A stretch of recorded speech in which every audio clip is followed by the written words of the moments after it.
आले. फिरत फिरत प्रयागराज, काशी आणि काशीला गेल्याच्या नंतर विश्वनाथाचं वगैरे दर्शन घेतलं आणि दुसऱ्या दिवशी व्यास काशीला जाऊन या म्हणून तिघांनी विचार केला आणि सेपरेट नाव केली तिघा करता. त्या सेपरेट नावेमध्ये बसून निघाले. तो नावाडी सांगायला लागला इथं 360 घाट आहेत, प्रत्येक घाटावर स्नान, अनेक देवाला तर दर्शन घ्यायला निघालो आपण तर वर्ष कवा निघून जाईल सांगता येणार नाही. एवढी तर देव आहेत, एवढी माहिती आहे.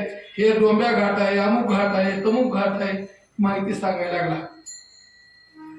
सहज त्या शिकलेल्या माणसाने विचारलं की एवढी माहिती सांगायला शाळेत गेलतास की? सांगितलं साहेब शाळेत काही गेलं नाही मी, कारण मला लिहिता वाचता काही येत नाही. त्यावेळेस ती माणसं म्हणाले तुझं 50% जीवन व्यर्थ गेलं, कारण त्याला शाळेत गेला नाही, शिकला नाही, त्याच्या जीवनामध्ये काही अर्थ नाही. बरं हरकत नाही म्हणजे तुझं काही FD RD काय आहे का म्हणून विचारलं. म्हणजे फिक्स्ड काही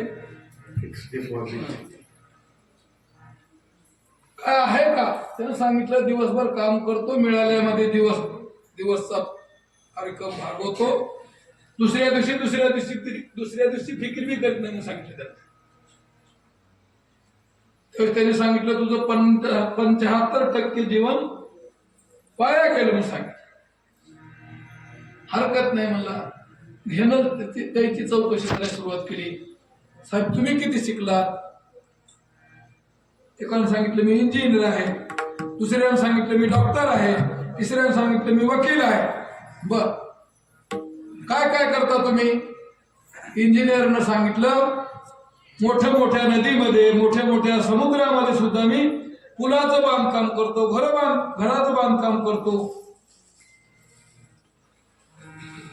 तंत्रज्ञानाचं वेगवेगळ्या माहिती आहे तुम्ही सांगितलं.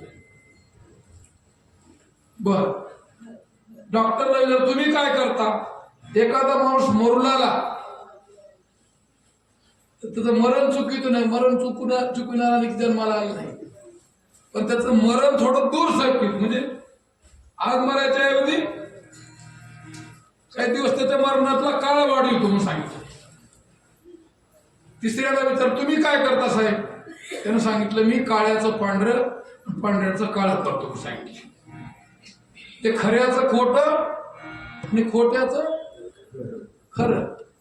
बर तुमचं बँक बॅलन्स, तुमचा FD RD, त्यानं सांगितलं भारतात ठेवायला जागा नाही आणि म्हणून आपल्या गावठी भाषेत सांगू का?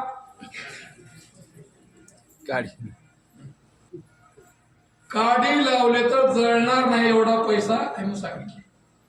बाबा काय तुमची श्रीमंती, काय तुमचं भाग्य. आणि हळूच विचारलं त्यानं, सगळं खरं म्हणलं साहेब. तुम्हाला पोहायला येते का म्हणून विचारले. पोहायला येते का? पोहायला.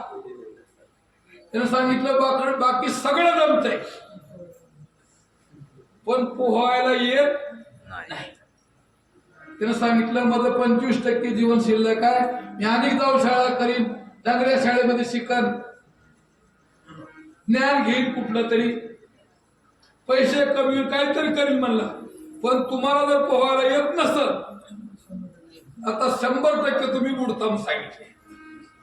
आता ज्या माणसाला पोहता येत नाही असा माणूस किती शिकलेला असला, किती पैसे जवळ असले, बाकीच्या सगळ्या गोष्टी जवळ असल्या आणि ज्याला पाण्यात बुडल्यानंतर पोहता येत नसत त्याचं काय शिल्लक राहणार आहे?